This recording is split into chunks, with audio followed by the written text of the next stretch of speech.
നിരവധി ആഗ്രഹങ്ങളുടെയും പ്രതീക്ഷകളുടെയും നടുവിലാണ് നാം ഓരോരുത്തരും താമസിക്കുന്നത്, നാം ഓരോരുത്തരും ജീവിക്കുന്നത്.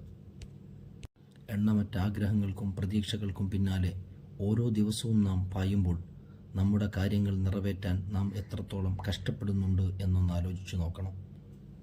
നമ്മുടെ ആവശ്യങ്ങൾ നിറവേറാൻ ഭൗതികമായ കാരണങ്ങളോട് ബന്ധപ്പെടണം എന്നതിന് പുറമെ ആത്മീയമായി അള്ളാഹുവിലേക്ക് നാം കൂടുതൽ അടുക്കുകയും അവനോട് ആവശ്യമുള്ള കാര്യങ്ങൾ ചോദിച്ചു വാങ്ങുകയും ചെയ്യേണ്ടതുണ്ട്.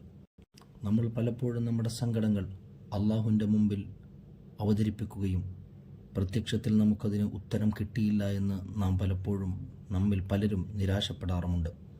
എന്നാൽ അടിസ്ഥാനപരമായ പല കാരണങ്ങളെയും നാം അന്വേഷിച്ചു പോകാറില്ല. എന്തുകൊണ്ടാണ് നമ്മുടെ പ്രാർത്ഥനയ്ക്ക് പ്രത്യക്ഷത്തിൽ ഉത്തരം കിട്ടാത്തത്? എന്താണ് നമ്മളിൽ സംഭവിക്കുന്നത് എന്നൊരു തിരിച്ചറിവുണ്ടെങ്കിൽ നമ്മുടെ ദുആഇന് കൂടുതൽ ഫലമുണ്ടാകും. പ്രാർത്ഥനയ്ക്ക് ദുആഇന് ഉത്തരം ലഭിക്കാൻ മൂസ നബി അലൈഹിസ്സലാമിനോട് അള്ളാഹു നിർദ്ദേശിച്ച 2 കാര്യങ്ങളുണ്ട്. ഈ 2 കാര്യങ്ങൾ നമ്മുടെ ജീവിതത്തിൽ നാം പാലിച്ചാൽ ഇൻഷാ അള്ളാഹ് നമ്മുടെ ദുആഇന് അള്ളാഹു ഇജാബത്ത് നൽകും. അള്ളാഹു നമ്മുടെ ദുആകൾക്കെല്ലാം ഇജാബത്ത് നൽകുമാറാകട്ടെ. ഒന്നാമത്തത്, ഹറാമിനെ തൊട്ട് നമ്മുടെ വയറിനെ സംരക്ഷിക്കണം.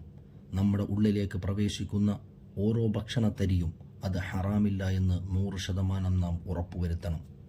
എവിടെ നിന്ന് ഭക്ഷണം കിട്ടിയാലും അത് ഹലാലായ 100% പ്യുവർ ഹലാലായ ഭക്ഷണമാണ് എന്ന് ഉറപ്പുവന്നതിന് ശേഷം മാത്രമേ നാം ആ ഭക്ഷണം കഴിക്കാവൂ. മുൻഗാമികളായ മഹാന്മാർ അവർ എത്ര ദിവസം പട്ടിണി കിടന്നാലും ഹറാമായ ഒരു ഭക്ഷണവും അവരുടെ ഉള്ളിലേക്ക് പോകുന്നില്ല എന്ന് അവർ ഉറപ്പുവരുത്തിയിരുന്നു.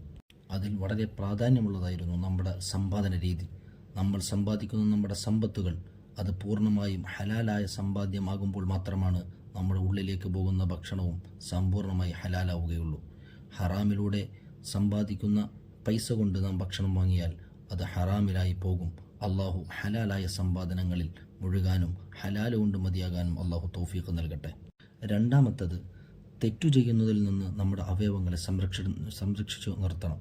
കണ്ണുകൊണ്ട് ഹറാമ് കാണാതിരിക്കാനും, ചെവികൾ കൊണ്ട് ഹറാമ് കേൾക്കാതിരിക്കാനും, നാവ് കൊണ്ട് ഹറാമ് സംസാരിക്കാതിരിക്കാനും, മറ്റവയവങ്ങൾ കൊണ്ട് ഹറാമിലേക്ക് നടക്കാനോ ഹറാമ് സ്പർശിക്കാനോ തുടങ്ങി നമ്മുടെ ഓരോ അവയവങ്ങൾ കൊണ്ട് ഹറാമിലേക്ക് പോകുന്ന എല്ലാ മേഖലകളിൽ നിന്നും നാം വിട്ടുനിൽക്കണം. സമ്പൂർണ്ണമായി നമ്മുടെ ഓരോ അവയവങ്ങളും ഹറാമിൽ നിന്ന് വിട്ടുനിന്നാൽ മാത്രമേ അള്ളാഹുവിൻ്റെ മുമ്പിലേക്ക് നമുക്ക് ചോദിക്കുന്നതിന് അള്ളാഹു എളുപ്പത്തിൽ ഉത്തരം തരികയുള്ളൂ. അതായത് മൂസ നബി അലൈഹിസ്സലാമിനോട് അള്ളാഹു പറഞ്ഞ 2 കാര്യങ്ങളെ നാം പരിശോധിച്ചാൽ നമുക്ക് വ്യക്തമാകുന്നൊരു കാര്യമുണ്ട്. നമ്മുടെ ഉള്ളും നമ്മുടെ പുറവും സംശുദ്ധമായിരിക്കണം. നമ്മുടെ ഉൾഭാഗം ഹറാമുകളൊന്നും കലരാതെ പരിശുദ്ധമാകുന്നതോടൊപ്പം നമ്മുടെ പുറം മൂടികൾ അത് ഹറാമുകളിൽ നിന്ന് സമ്പൂർണ്ണമായി വിട്ടുനിൽക്കണം. എങ്കിൽ മാത്രമേ നമുക്ക് ആത്മാർത്ഥമായി അള്ളാഹുവിനോട് ചോദിക്കാൻ കഴിയുകയുള്ളൂ. കാരണം അള്ളാഹു നമുക്ക് അവൻ്റെ അനുഗ്രഹമായി തന്ന അവൻ്റെ അവയവങ്ങൾ കൊണ്ട് നാം മുഴുസമയവും തെറ്റിലായി ജീവിക്കുകയും നമുക്കൊരു പ്രയാസം വരുമ്പോൾ ആ പ്രയാസങ്ങൾ മാറാൻ വേണ്ടി അവൻ്റെ മുമ്പിൽ അവൻ തന്ന കൈകൾ കൊണ്ട് ഹറാമുകൾ ചെയ്തിട്ട് ആ കൈകൾ വീണ്ടും അള്ളാഹുവിലേക്ക് ഉയർത്തിയിട്ട് നാം ചോദിക്കുമ്പോൾ ഒരു മുഅ്മിനെ സംബന്ധിച്ചിടത്തോളം അവനൊരു ലജ്ജ തോന്നും.